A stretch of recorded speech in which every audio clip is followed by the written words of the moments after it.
La cultura popular de la época era muy rica en refranes y favorecida por un gran desarrollo de la lengua castellana. Esto influenció enormemente en las representaciones alegóricas religiosas, en los autos sacramentales, en las comedias de devoción y las comedias propiamente dichas. Las representaciones se desarrollaban en los corrales de comedias que recibían desde aristócratas burgueses hasta los sectores populares. Esto gracias a que las representaciones eran muy baratas. El advenimiento provocó una fuerte influencia de la Iglesia Católica, que a su vez se apoderó de las representaciones teatrales, censurándolas en muchas ocasiones y cambiando la temática de las obras que se representaban, aunque las comedias eran las representaciones más populares de la época. Algunos de sus representantes más relevantes son Lope de Vega, Tirso de Molina, Juan Ruiz de Alarcón, Calderón de la Barca y Miguel de Cervantes. Por si no se entendió, el compás se está refiriendo al siglo de oro español.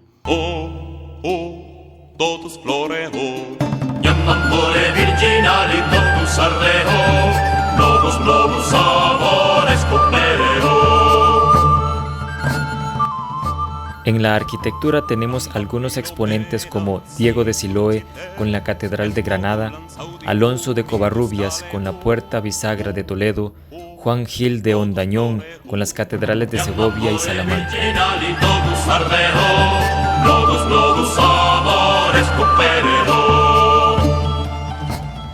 En la pintura tenemos al Greco, Juan Fernández de Navarrete, Francisco Herrera, Alonso Cano y Diego de Velázquez como sus principales exponentes.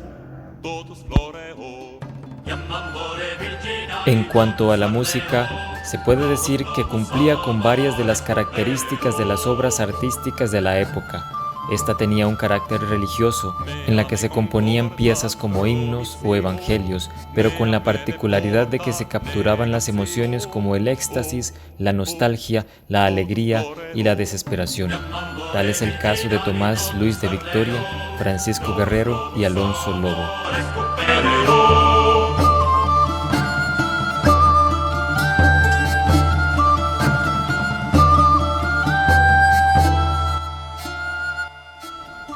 La cultura popular de la época era muy rica en refranes y favorecida por un gran desarrollo de la lengua castellana. Esto influenció enormemente en las representaciones alegóricas religiosas, en los autos sacramentales, en las comedias de devoción y las comedias propiamente dichas. Las representaciones se desarrollaban en los corrales de comedias que recibían desde aristócratas burgueses hasta los sectores populares. Esto gracias a que las representaciones eran muy baratas. El advenimiento del siglo de oro, como se dijo anteriormente, provocó una fuerte influencia de la Iglesia Católica, que a su vez se apoderó de las representaciones teatrales, censurándolas en muchas ocasiones y cambiando la temática de las obras que se representaban. Aunque las comedias eran las representaciones más populares de la época. Algunos de sus representantes más relevantes son Lope de Vega, Tirso de Molina, Juan Ruiz de Alarcón, Calderón de la Barca y Miguel de Cervantes. Animo vernali lasciviens, totus floreo, iam amore virginali totus ardeo. Características. Todas las obras del siglo XVI eran denominadas comedias, como regla general. Entre los temas que tocaban, que eran muy variados, en general se representaban situaciones cotidianas con un toque de humor, haciendo sátira de la sociedad y entreteniendo al mismo tiempo. En cuanto a la estructura, en general estas obras se componían de 3 actos, y entre cada acto se representaba una pequeña obra. Totus floreo, iam amore virginali totus ardeo, novus amores copereo. Las loas se representaban al inicio y eran como un resumen de la obra para hacerlo más entendible. A veces tenían un tipo alegórico. Los entremeses generalmente se representaban entre la primera y la segunda jornada y estaban ambientadas en espacios íntimos como casas, patios o vecindades. Los sainetes se representaban entre la segunda y tercer actos y estaban ambientados en espacios públicos. Las jácaras se representaban entre escenas y era una pieza musical sin actuar, sin texto, al ritmo de la jácara. Por último estaban las mojigangas, que se representaban hacia el final de la obra. Otras características las podemos encontrar en el estilo, en el cual era muy común encontrar obras escritas totalmente en verso, con métricas generalmente octosílabas. Las unidades de acción, tiempo y lugar se utilizaban tal como las propuso Aristóteles en su Poética.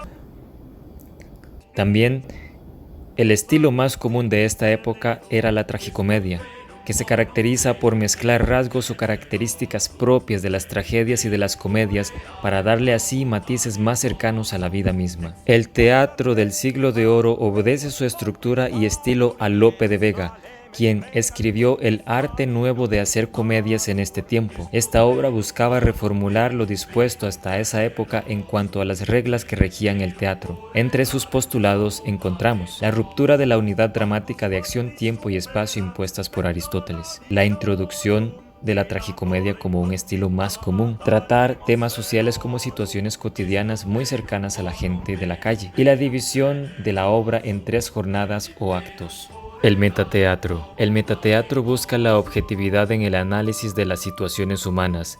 Se desprende de una reflexión semiológica sobre lo teatral, cuyo objeto básico es el acto en situación, es decir, aquel cuya representación se da a ver.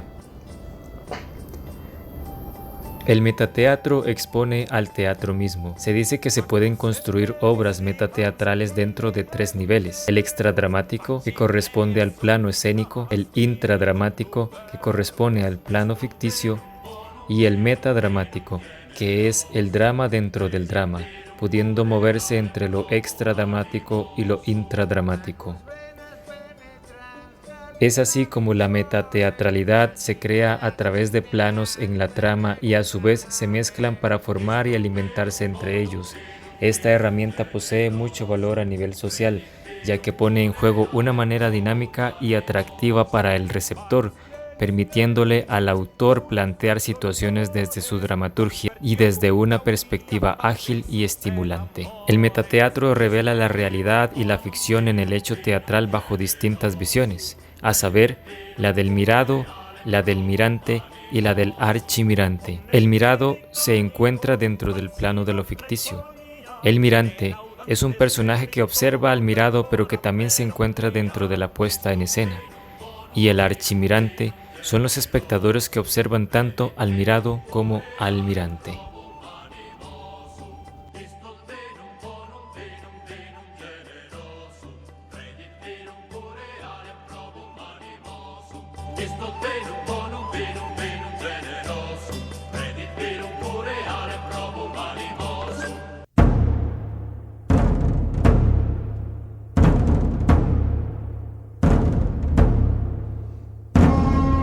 Y bueno, mis estimables, después de esa exhibición de capacidad oratoria mostrada a cual picadillo lleno de lagunazos que ocupó por lo menos unas 3 horas de mi vida, corresponde hablar por enésima vez de nuestro querido Lope de Vega, ya que, y como no podía ser de otra manera, dado a su renombre, él es el autor de la obra que usamos para este trabajo, de la que se hablará a profundidad más adelante. Jesucristo Redentor. Qué mamá sapo. Cada vez que me lo topo entiendo más a Cervantes, la verdad.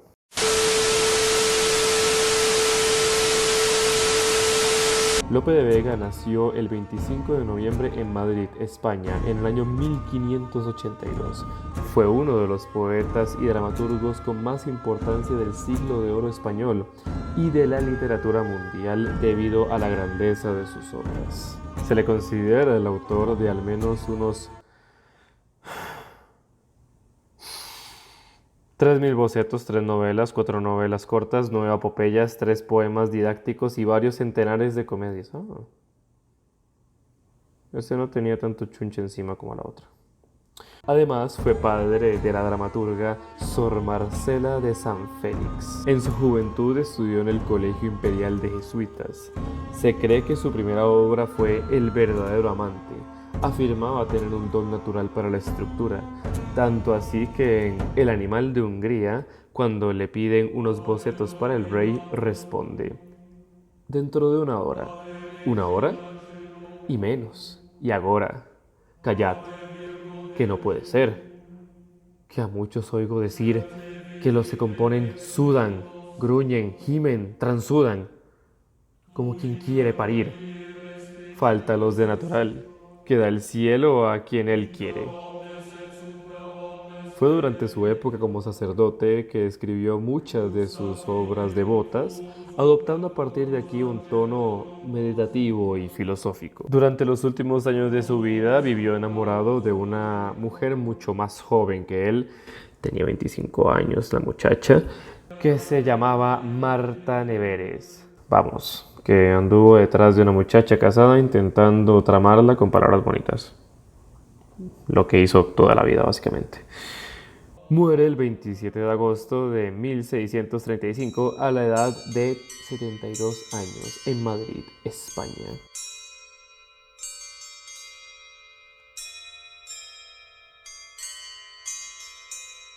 Estrenada en 1608, Lo fingido verdadero es una tragicomedia escrita por Lope de Vega y ambientada en la antigua Roma. Gira alrededor de Ginés, un actor pagano que se convierte más tarde en mártir, y es una reflexión sutil sobre la interacción de la realidad y la representación de dicha verdad. La obra es considerada por antonomasia como metateatral, para muchos pieza maestra de este género. Es una comedia en 3 actos de las llamadas comedias de santos. Lope lo dedica a Tirso de Molina, considerado su discípulo. Ay, póngale pausa a esa madre. Como menciona Murillo en su tesis doctoral, Lo fingido verdadero sigue una estructura que casi podríamos llamar en cascada o en fuga. No hay, a primera vista, una continuidad dramática ni tampoco un centro aparente. Se van lanzando sucesivas acciones casi autónomas que tienen cada una su propio centro. Es más, debido a la combinación de una estructura narrativa y episódica típica del género tragicómico, con el sistema del teatro en el teatro, este fenómeno opera simultáneamente en 2 niveles, entre los actos y dentro de cada acto. En cuanto al metateatro en esta pieza, Lope condensa en el acto tercero los valores teatrales en la representación del auto del nacimiento, al que asisten escondidos quienes se convertirán en los 20.000 mártires de Nicomedia, que, junto a la muerte de los protagonistas, transmite al espectador la fuerza de la creencia religiosa. Lope de Vega nos traslada a la segunda mitad del siglo II después de Cristo, donde vemos morir a una sucesión de emperadores romanos. Primero, el César Aurelio Caro es fulminado por un rayo mientras se encontraba en la campaña de Persia. Después, su hijo y heredero Carino es apuñalado en Roma por el marido de una de sus amantes. Posteriormente, el hermano menor de Carino, Numeriano, enferma gravemente durante el regreso de Asia del ejército y muere en su tienda. Pero su yerno, Apro, oculta la noticia de la tropa para hacerse con el poder hasta que los soldados, alarmados por el olor a putrefacción, descubren el cadáver. Finalmente, Diocleciano venga la muerte de Numeriano matando a Apro y, cumpliendo así una profecía que le había vaticinado su destino, se convierte en emperador y en honor decide compartir con Maximiano. A estos hechos se le supone el relato de la vida de Gines, quien está enamorado de forma no correspondida de Marcela, la enamorada de Octavio. Un día, antes de salir a escena, Gines descubre a los amantes y, a lo largo de la función, comienza a improvisar y pone en escena sus propios celos, confundiendo la vida y el teatro. Momento que aprovecha Octavio y Marcela para huir. Al día siguiente, Diocleciano le encarga a Ginés representar una farsa para burlarse de los cristianos, quienes eran conocidos y perseguidos. Que va, rewind. Al día siguiente, Diocleciano le encarga a Ginés representar una farsa para burlarse de los cristianos, quienes eran conocidos y perseguidos como una secta. No obstante, durante el espectáculo, Ginés recibe la visita de un supuesto ángel y experimenta una transformación que le hace rebelarse contra los dioses paganos y el emperador. Este último lo manda a matar. La metateatralidad aparece en las referencias a la vida real que se hacen desde las tablas, comentando aspectos relacionados con la concepción del arte teatral en la época, así como la defensa de este frente a otros autores que lo critican, y al público ignorante y maldiciente. Por un lado se produce una representación de la propia obra y por otro una reflexión acerca de la práctica teatral. Murillo dice que asimismo Lope recoge de una forma metateatral el decoro con que se deben tratar las cuestiones religiosas en la representación. Es así como comprueba que varias veces el autor utiliza el recurso de las cortinas para poder revelar cuestiones que se vinculan a la religión. De esta forma, por ejemplo, en el acto primero vemos cuando Dona, por mandato de Maximiano, ha de preguntar al oráculo de Apolo sobre los designios y debe correr una cortina tras la que aparecerá una estatua del dios. Abre ese tempo y pregunta la causa. Las manos juntas que la cortina corro. Pide a los dioses socorro en tu piadosa pregunta. Córrese la cortina a la estatua de Apolo y todos de rodillas. Rubio señor de la famosa Delo, de rayos de oro y resplendor vestido. Durante el transcurso de lo fingido verdadero, los personajes actores vierten sus sentimientos verdaderos en la ficción que están representando, y los personajes espectadores interrumpen el desarrollo de la acción con sus comentarios, lo que desemboca en la dislocación perceptiva que ha de experimentar el espectador real.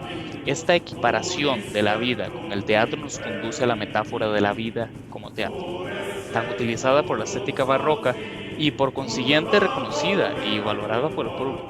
Murillo dice que, con todo, se advierte también que Lope esboza la clave básica para una correcta interpretación por parte del actor, la cual consiste en sentir lo que está representado. Esta idea aparece más de una vez desarrollada en lo fingido verdadero. Es así como durante la representación del auto del nacimiento, los propios espectadores... Se va otra vez. Okay, again. Murillo menciona que se advierte que dentro de... Murillo menciona que se advierte también que Lope esboza la clave básica para una correcta interpretación por parte del actor, la cual consiste en sentir lo que se está representando, idea que parece mucho más desarrollada en lo fingido verdadero. Es así como podemos notar que en la representación del auto del nacimiento, no sé por qué me paro ahí, a lo que precede también como una loa, como que... Pablito, perdón, ya esta es la última, lo prometo.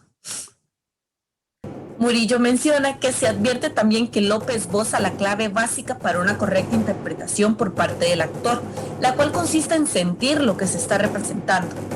Esta idea en realidad aparece muchísimo más desarrollada dentro de lo fingido verdadero. Es así como podemos notar que en la representación del autonacimiento, una celebración que precede también una loa como una dramatización del martirio de San Ginés, los propios espectadores juzgan la veracidad de lo representado. Con esta manifestación se constata que uno de los elementos más atractivos de la obra a la hora de ser puesta en escena era su aparato espectacular. Algo parecido pasa con lo fingido verdadero. El tratamiento del metateatro en ambas piezas, a nivel discursivo y escénico, hace de ella una pieza muy del gusto del espectador barroco, por un excesivo aparato escénico, así como por la exposición del tópico del mundo como teatro, característico de la literatura del siglo de oro. Somos testigos de un complejo juego de ambición, venganza, secretos, pasiones, celos, un juego que acabará confundiendo a los propios actores de esta fábula. ¿Dónde están, pues, los límites entre lo fingido y lo verdadero?